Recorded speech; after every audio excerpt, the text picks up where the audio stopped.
তোমরা যারা WBP constable 2024 সালের যে মেজারমেন্ট রান আছে তাদের উদ্দেশ্যে ভিডিওটা।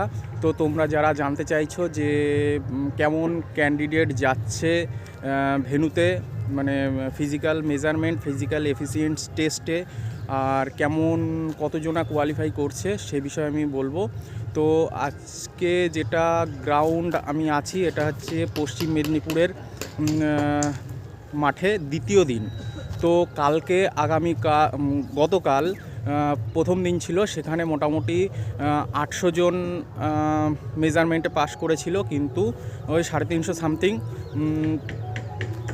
মোটামুটি 350 সামথিং কোয়ালিফাই হয়েছে, ঠিক আছে, মানে মাঠ পাস করেছে।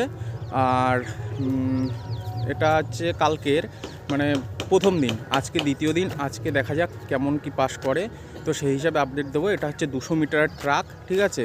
মোটামুটি যারা একটু প্র্যাকটিস করছে তারা অবশ্যই পাস করে যাবে, নিশ্চিন্তে থাকো।